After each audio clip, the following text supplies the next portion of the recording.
Mi discusión con los miembros del equipo siempre fue que yo nunca entendí el programa económico basado en congelar la oferta monetaria y dolarizar endógenamente, como nunca entendí el tema de por qué era importante para la inflación no la base monetaria tradicional, sino la base ampliada. Bueno, ¿cómo está viendo esta dinámica? Hay algunas declaraciones suyas en los últimos días respecto a que no le encontraba mucho sentido ya las bandas cambiarias. El gobierno está obviamente entre una dinámica electoral de acá al 26 de octubre, pero todos saben que después de la elección es muy difícil mantener las bandas cambiarias. ¿Cómo está viendo esta dinámica donde el gobierno también, al intervenir en el techo de la banda, dispara el riesgo país, genera tensiones en el sistema financiero, con los depósitos en dólares, digamos, se genera algo que en Argentina se ha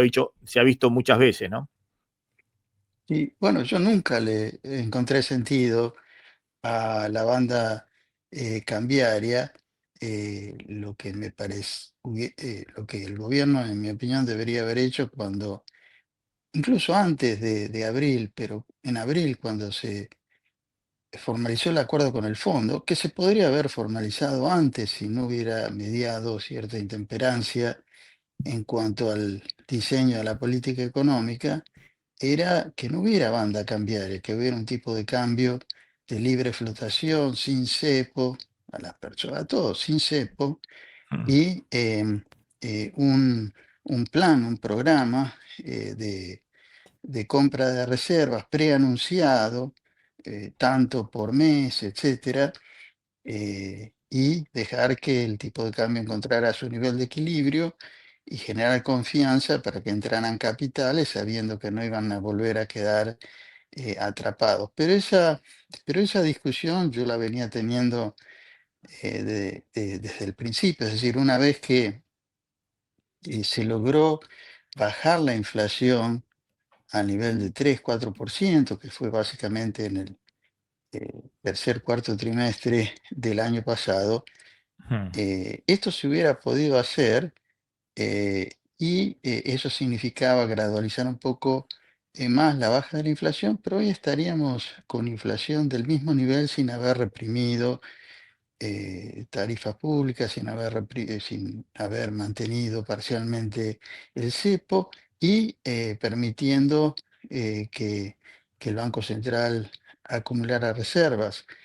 Eh, pero ahora, por supuesto, se llegó a una situación, se sabía que esto era una cosa que sí, que iba a ser tiempo de descuento hasta las elecciones con expectativas unidireccionales que iban a ser muy complicadas de manejar. Pero el gobierno siempre y el equipo económico siempre se tuvo mucha fe en la discrecionalidad, en el uso de discreción y no de reglas claras.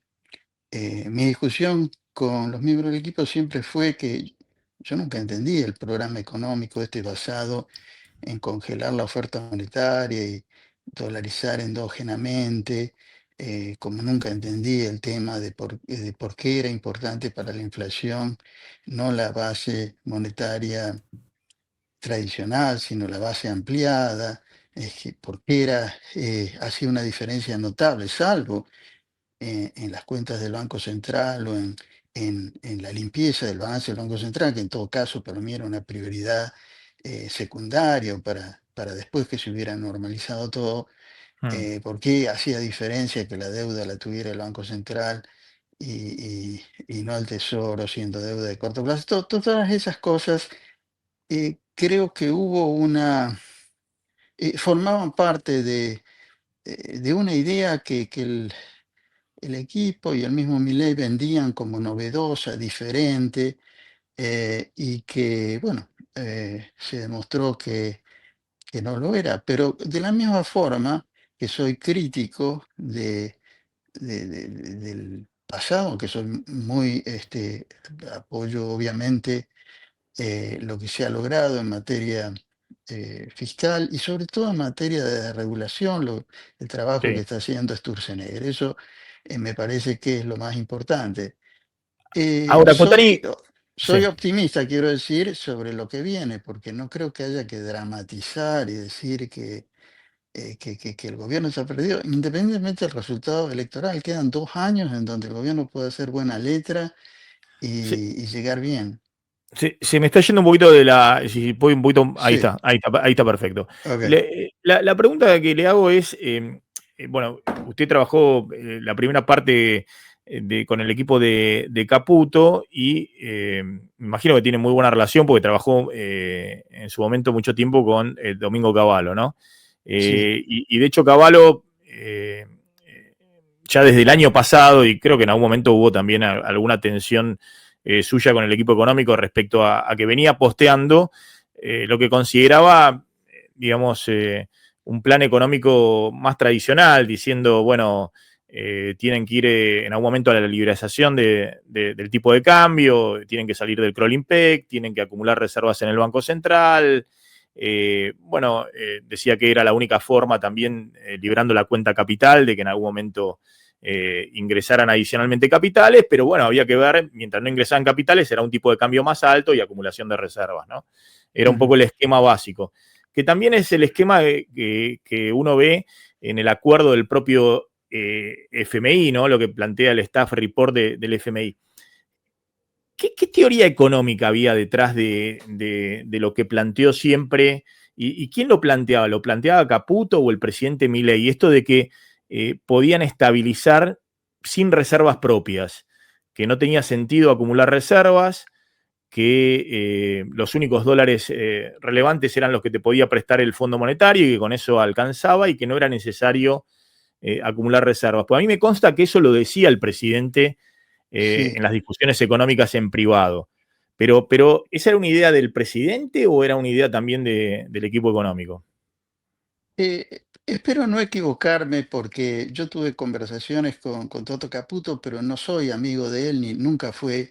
Sí, A mí me hace gracia cuando la gente dice que yo era el número dos. Yo no era el número dos, era un tipo que había sido recomendado por Cavallo para ayudar, porque les hacía falta un macroeconomista en el equipo. Eh, eh, pero, eh, pero esa era mi duda, tratar de entender cuál era el programa. Y esto es mi entendimiento del programa. El famoso Plan Anker, de acuerdo a lo que me contó el propio Toto Caputo, que yo al principio pensaba, no, no es así, no lo entendía y le decía, mira, tenemos que tener un plan que se pueda explicar. Si yo no lo entiendo, no lo va a entender el fondo ni nadie. Y me resistía a creer que era lo que estaba escuchando. O sea, el plan era que una vez que no fuera necesario emitir moneda para financiar al déficit fiscal, y ahí venía la confusión esta de que, pero no emitir moneda no solo significaba no emitir M0, sino el M0 ampliado, cosa que, bueno, tiene es un error conceptual, pero que lo vendían como una especie de teoría monetaria nueva.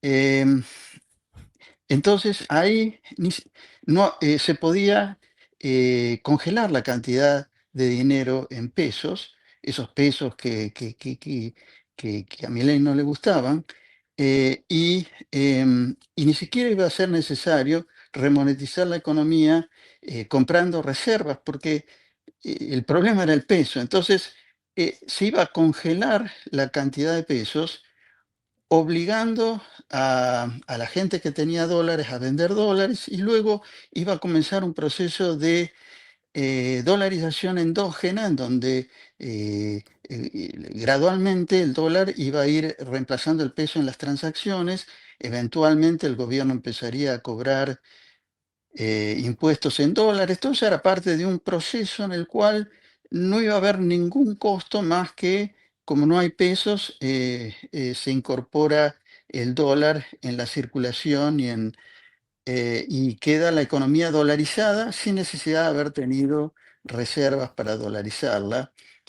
Ese era un poco el concepto. Y en ese caso, entonces, no hacía falta tener reservas. O sea, las reservas, los dólares iban a entrar endógenamente iban a ser la nueva moneda, el peso desaparecería gradualmente. No solo eso, el peso se iba a apreciar porque al estar la cantidad de dinero fija, el peso pasaría a ser una especie de Bitcoin, supongo, iba a aumentar de valor, entonces la gente Iba a ser la moneda temporariamente fuerte, lo decían, iba a ser una roca, iba a ser la iba a moneda ser la fuerte. moneda fuerte, o sea, iba a operar la ley de Gresham al revés, o sea, la gente iba a demandar al peso como activo de reserva de valor y el dólar iba a ser la nueva moneda transaccional. En el camino se perdía el aumento de las tasas de interés que eso iba a llevar y el tema de las reservas era, bueno, como el gobierno Tesoro iba a ser superávit primario, pero también equilibrio fiscal, o sea, iba a tener, y como iba a recibir dólares en algún momento, todo se iba a dolarizar, entonces iba a poder pagar los intereses y en ese contexto de estabilidad de precios, em, bueno, iba a haber nuevas colocaciones de deuda que iban a permitir refinanciarla. O sea, las reservas no hacían falta porque el rollover de la deuda se iba a conseguir mediante El el derrumbe del acceso a riesgo los país. mercados. Sí, el derrumbe del riesgo país y iba a haber equilibrio fiscal y más. O sea, eso era el concepto de dolarización endógena que se contradecían, que a veces se usaban indistintamente los términos, con el concepto que proponía Cavallo y que yo apoyaba, que era el concepto de la competencia de monedas, que era una remonetización al estilo de la que se produjo en la convertibilidad con las monedas coexistiendo, pero sin tipo de cambio fijo esta vez, o sea, un modelo a la peruana. Y ese era Pero claro, pero nada que ver con esta otra cosa que usted comentaba que nada que proponía el ver, equipo. nada que ver. Pero eso era algo, y de nuevo, yo estoy un poco simplificando la realidad y tratando, pero nunca, como nunca hubo un paper escrito, como que era lo que yo quería, que, bueno, escribámoslo para que lo entienda el fondo, porque el fondo estaba más perdido que yo en entender esto, eh, era porque cualquier solución que implicaba remonetización en pesos a mi ley no le gustaba. Y yo creo que Toto Pero perdón, Caputo, perdón, en lo que está hablando es que la solución de comprar dólares y emitir pesos no le sí. gustaba porque consideraba que esos pesos también eran inflacionarios.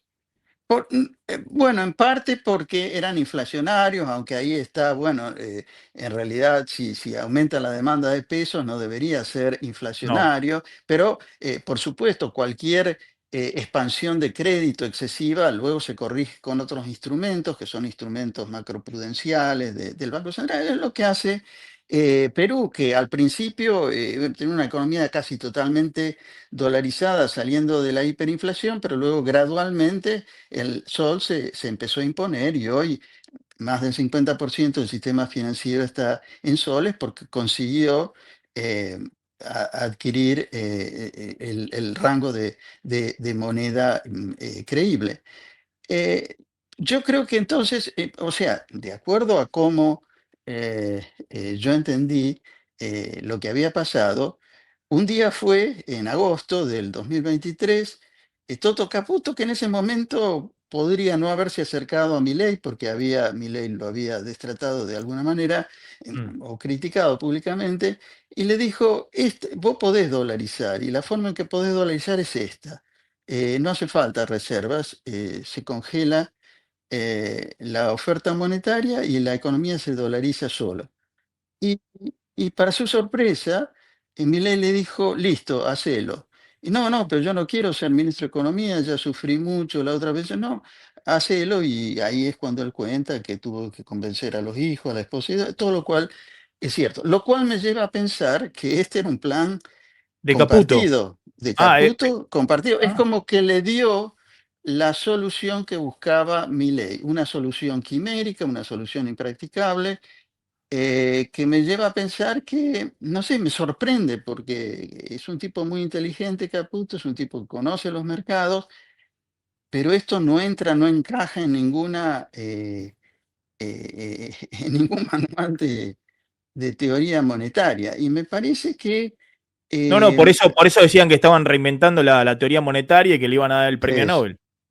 exactamente. Entonces, la realidad empezó a demostrar que la economía se remonetizaba, pero se remonetizaba en pesos, porque el argentino no usa los dólares, digamos, usa la moneda mala para la transacción, no la moneda buena, y convencerlo de que ahora, y ese proceso de que se iba a apreciar el tipo de cambio sin controles, sin cepa, no se dio nunca, y en el momento que se libera el cepo, se sigue insistiendo con esto, porque se dice, no, pero va a caer al piso, van a ver, va a caer al piso de la banda, mil, y toda esa todo ese sueño que no se cumplió.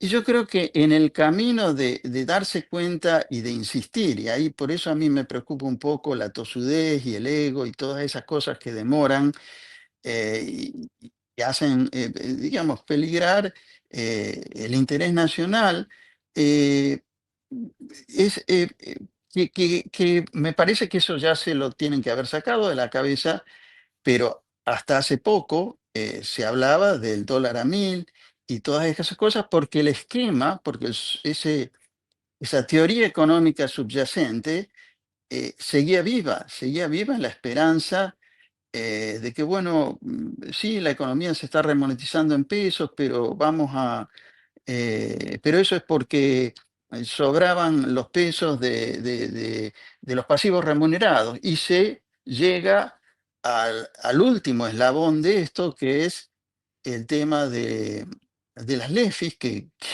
en el medio de un caos provocó digamos, agigantó el problema que había, generó la inestabilidad de tasas de interés y demás.